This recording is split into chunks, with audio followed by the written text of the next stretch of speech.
Welcome back, Neilville Foodies, and we're back again with another quick video tutorial. And so today, guys, before you do anything, I need you to go ahead and hit that like and subscribe button right now. Also, don't forget to hit the bell button. That is the notification button, so you can get our videos as soon as we post them. You can have them immediately because you do not want to miss what is coming out of Neilville.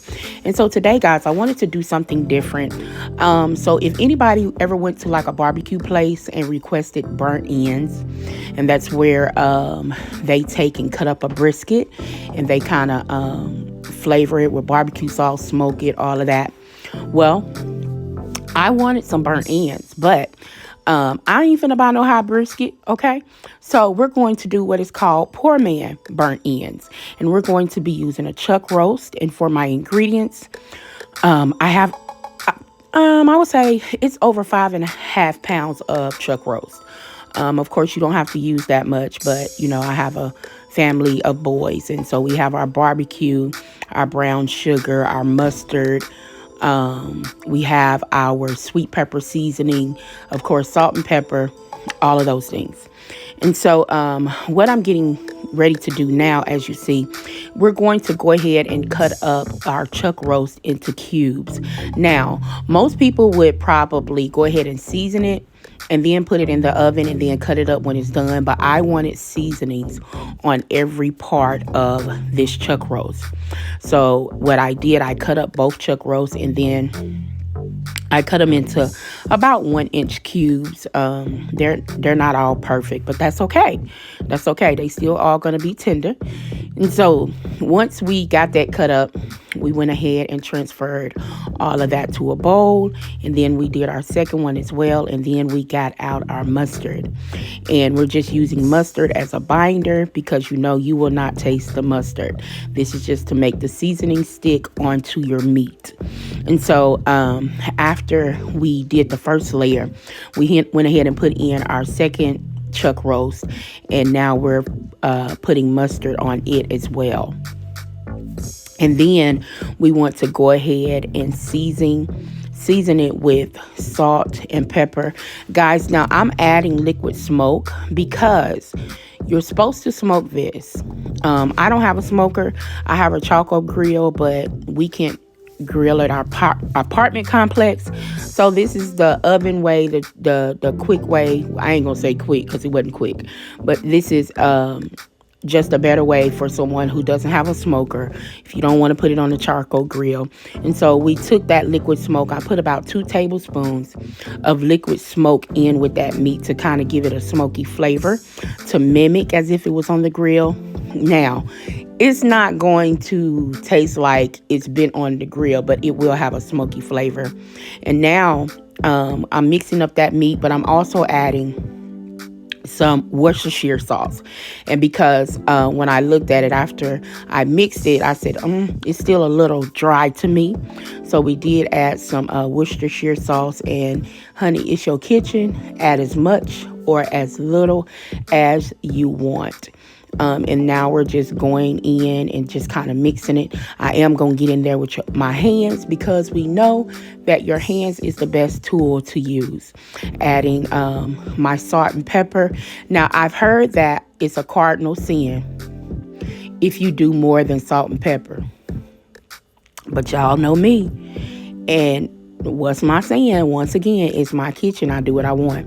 So I did add salt and pepper, but I also wanted to add a little spice. So I threw in a little bit of Smack Yo Mama seasoning. And so after we did that, I used my sweet pepper seasoning. I think it's called sweet pepper. Now, you can use any rub that you want. I like this rub because it's honey based. And these little cubes, these burnt ends are supposed to be sticky. And so this is going to kind of help create that texture that we need on the outside. And as you see, I did add a little more Worcestershire sauce to my bowl. And now, like I said, your hands is the best tool, honey. We got off in there. We started mixing it around real good. And we're going to let this set. I let this set for a little over an hour. I wanted to do it overnight, but I realized I was missing a chuck roast. And so I had to go to the store the next morning. So we end up just letting it sit for about an hour and a half. But I promise you, honey, it didn't even matter because that seasoning's set and soaked in that meat so good. And so now we got a wire rack, and I put some cookie sheet paper because you don't want this meat to steam in its juices. You want it to roast, slow roast. And so we got our oven preheating to 275, and we're going to start this in the oven for 3 hours, and I'll check it at an hour and a half and come back and show you what it looks like at the halfway mark. Y'all, listen, I still got this burnt. I be going to the store, right, and be saying I need to get covers for my stove because I burnt one of my covers. You know what? I forget every time. So this is the meat after it has been cooking for an hour and a half. So what I did, I decided to flip them because I wanted that crust kind of on all sides, because that's the thing about burnt ends. It's sticky and it's tender, but it's also sweet with that crust on the outside. And so that's what we're trying to do.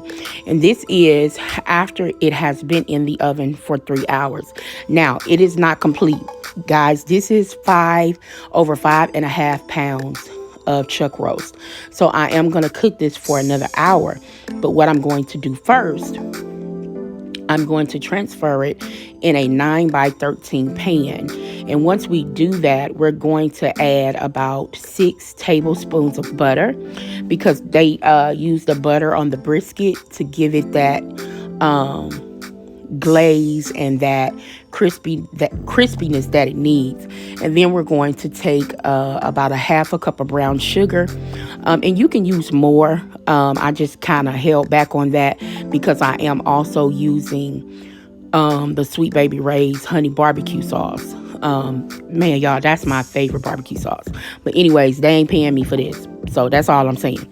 So once you got your butter in, your brown sugar, and you put about a cup, because you don't want to overdo the barbecue sauce.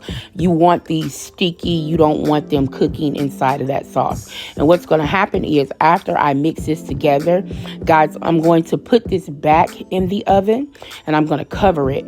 And that fat, more fat is going to render out, and I'll show you that. And see, this is when it comes back out of the oven. This has been in the oven for another hour. And I'm just taking my knife to show you how it goes in. If you get any resistance where it's like bouncing back and not going in, it means it's not tender, and you will probably stick it in the oven. Now, this is after I render that fat off, guys. When I tell you this was fire, oh my God. And I'm going to let my kids try it so they can tell you how they liked it. So, and this is me. It's super hot, y'all. And I'm trying to push it to show y'all how tender it is. But it was too hot. So, here comes my kids. All right, guys. So, we got the boys here. And they're going to be trying these chuck roast burnt ends. Y'all, it is hot. It just came out the oven. So. Oh, and I had put some rice with it, too. So.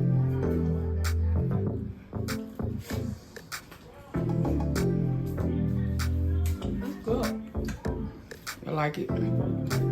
Is it tender? It's very tender. Here we go. It melts in your mouth. And the inside, it has a kind of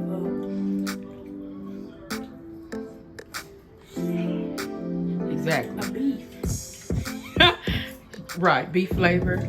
Yeah. I like the rice. The rice isn't part of the video. Shut up. All right, guys. So we thank you so much for tuning in once again. Hope you try this recipe. Y'all, it is fire. It is fire. You just got to make sure you let that meat get tender, honey. Remember to share this video with your cousin, Pookie, Kiki, honey, all of them. Betty Sue, Julie, Margaret, Uncle Earl. Uncle Paul. Well, there is some Uncle Paulines out there, but that's a whole nother subject. But thank you all for tuning in once again. And guys, remember, it's your kitchen. What? To all the girls out there.